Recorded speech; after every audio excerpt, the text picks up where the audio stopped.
Hey guys, my name is Vedant. Welcome back to the channel.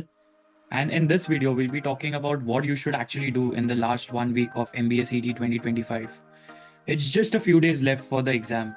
This is the time when overthinking, panic, and burnout destroy potential. So in this video, I'll talk about 5 things that actually matter now. Let's make the last lap your best one. One is give mocks, analyze, and improve. So here there are 2 things that you can do. One is you can give one mock daily, or you can give one mock in 2 days. What you have to do after giving a mock is analyze it thoroughly, which would take somewhere around 4-5 hours. At least that's what it used to take for me. And your mock would take 2.5 hours. So that's around 7-8 hours already. And after that, after analyzing your mock, you'll understand there are certain areas which you're weak with, and there are certain topics that you need to practice. That would take another couple of hours.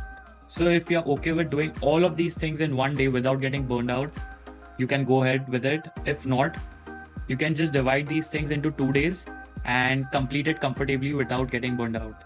This is what I used to do. I used to give one mock in 2 days because it would be a bit too overwhelming if I give one mock every day. So you can follow any of these 2 techniques. Second one is you would have a set of notes which would include all the tough questions, all the different types of questions that you've come across in the mocks, the grammar rules, the formulae. So I would suggest that you should keep revisiting those notes and remembering those formulae, those rules, and keep applying that whenever you come across such questions so that it always stays there in your mind. And during the exam, during the CET, it is not a shock for you whenever such a question comes to you, because you know that you've already seen them, you've practiced them 100 times. So there shouldn't be any scope of surprise for you in CET. The third I would suggest is working on verbal ability.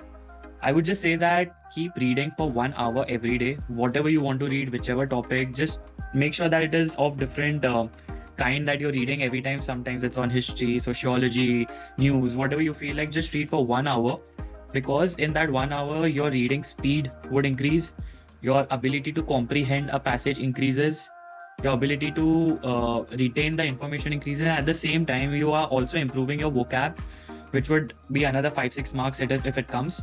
So with 1 hour of reading, there are many things that you can improve in the verbal ability section. So also whenever you come across a tough word, just make sure that you go on the internet, just look for the meaning of that word.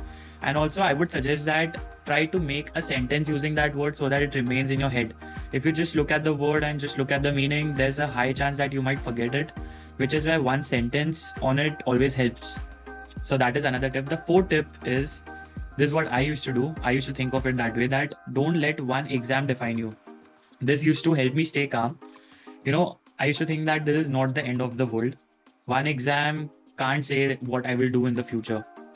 And it is very important for you to stay calm during the CET exam, because there are so many people who've prepared really well, but only the ones who remain calm and composed are the ones who are able to crack it. So just put this in your head that 2.5 hours of one exam cannot decide your future. I'm telling you, stress is your biggest enemy. 15 minutes of stress can actually ruin your 2 years of preparation.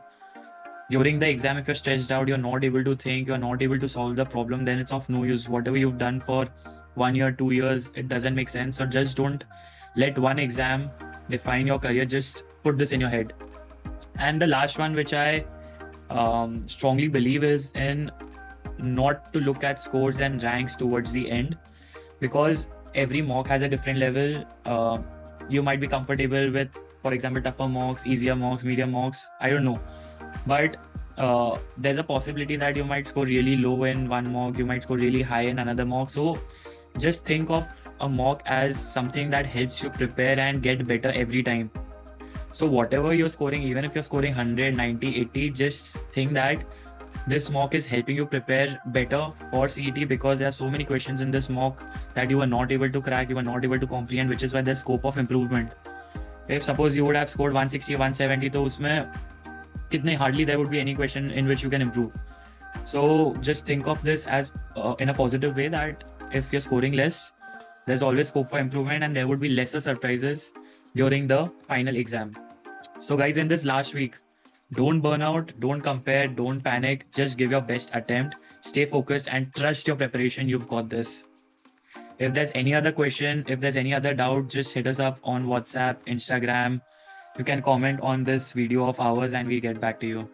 Thank you so much, guys.